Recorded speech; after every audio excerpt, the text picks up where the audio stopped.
যেই বেলালের আজানের কারণে মদিনার মানুষ পাগল পারা হয়ে থাকত। রাসূলের ইন্তেকালের পরে বেলাল মদিনায় নাই। বেলাল রাদিয়াল্লাহু তাআলা আনহু চলে গেলেন মদিনায়। আমি থেকে কি লাভ? আজানও দেওয়া যাবে না, আজান বন্ধ হয়ে গেল। কিছুদিন পরে বেলাল মদিনায় আসলেন। মদিনার সাহাবায়ে কেরাম সবাই বললেন, সাহাবী বেলাল রাদিয়াল্লাহু তাআলা আনহুর কাছে আবদার জানাইলেন, রাসূল যে আজান শুনে খুশি, ওই আজান আমাদেরকে একটু শুনাইবেন। বলে, না না, আজানটা যেই নবীর জন্য দিয়েছি, ওই নবী না থাকলে আমি আজান দিতে চাই না। যেই বেলাল বেঈমানের ঘরের গোলাম, বেলাল জিহ্বাটা নাড়ায় নাড়ায় আল্লাহর স্মরণ করেন, আহাদ আহাদ আহাদ বলে আওয়াজ দেয়। বেঈমান মালিক বেলালের ঠোঁট নাড়াচাড়া দেখে বলে, রে বেলাল, তুমি কার জিকির করো, স্মরণ করো, ঠোঁট নাড়াও? বলে, আমার মালিক আল্লাহ তাআলা।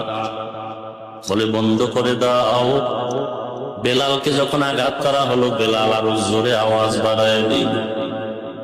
এটাই তো ইসলামের নিয়ম। ইমানদারের ইমানের উপরে যখন আঘাত করা হয়, ইমানদারের ইমানের জোর আরো বেড়ে যায়। ভাইরা,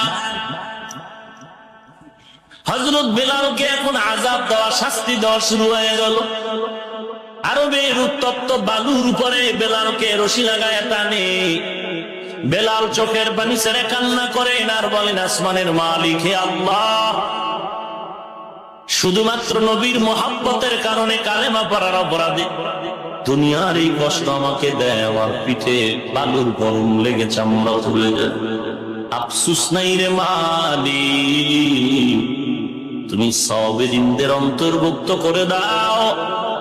দুনিয়ার কষ্ট সহ্য করতে রাজি, তারপরও জাহান্নামের কষ্ট সহ্য করতে রাজি না। এমন একজন নবী, এমন একজন সাহাবী, এমন একজন মুমিন মুত্তাকি বুজুর্গ নাই যারা মৃত্যু পর্যন্ত জাহান্নামের ভয়ে কান্না করেন নাই। এমন কেউ নাই। অথচ আজ ময়দানে কান্নার আওয়াজ নাই, বরং কান্নার বিপরীত আওয়াজ। আমরা শ্রোতাবৃন্দ যারা আছি, আমরাও কান্না তেমন পছন্দ করি না, বরং যার বয়ানের ভিতরে আনন্দ, উল্লাস আর হাসি আছে, তার দিকে আমরা বেশি আকৃষ্ট হয়ে আছি। এখানেও লোক সমাগমের অভাব নাই, হাসির প্যান্ডেলও লোকের সমাগমের অভাব নেই। কপাল বন্ধ হয়ে যাচ্ছে মুমিন মুসলমান। কয়দিন আর দুনিয়ার এই রং তামাশা বাহাদুরি কিছুই না। আল মালু ওয়াল বানুন জিনাতুল হায়াতিদ দুনিয়া ওয়াল বাকিয়াতুস সালিহাত ইনদা রাব্বিকা সাওয়াবা ওয়া খায়রুন আমালা। দুনিয়ার সম্পদ আর সন্তান, এটা দুনিয়ার মাত্র সৌন্দর্য, বিউটি পার্লার। এরে আল্লাহর গোলাম, আল্লাহ বলেন, ও মুমিন, নিজেকে জাহান্নামের আগুন থেকে বাঁচাও, তোমার আহালকেও বাঁচাও। আহাল বলতে কারা? ও স্বামী, তোমার স্ত্রী তোমার আহাল। ও বাবা, তোমার সন্তান তোমার আহাল। ভালো করে মনে রাখো রে মুমিন। ও ইমাম, তোমার মসজিদের এরিয়ার মুসল্লি তোমার আহাল। ও মিম্বার সাহেব, তোমার ওয়ার্ডের সদস্য বৃন্দ তোমার আহাল। ও চেয়ারম্যান সাহেব, তোমার ইউনিয়নের সদস্য তোমার আহাল। এমপি সাহেব, তোমার এরিয়ায় যত জায়গা আছে এর মানুষগুলো তোমার আহাল। আল্লাহ শুধু আহালকে বাঁচাইতেই বলেন না, প্রথম আদেশ দিলেন নিজে বাঁচো, এরপরে আহাল। নিজে জাহান্নামের আগুন থেকে বাঁচলা, এরপরে অন্যকে বাঁচাবার ফিকির করো।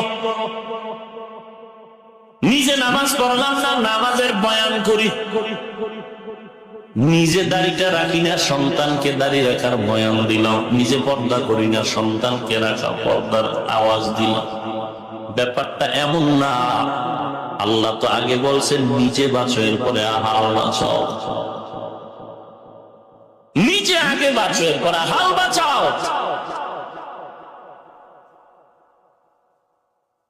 ওরে আল্লাহর গোলাম, এক নম্বরে খেয়াল রাখতে হবে আমি কি জাহান্নামের আগুন থেকে বাঁচতে পারলাম কিনা, এরপরে আহালের চিন্তা। কারণ দুনিয়াতে বিপদে পড়লে ডানে বামে বন্ধু বান্ধবের অভাব নাই। হাসরের ময়দানে কোনো বিপদে পড়লে কেউ কারো না।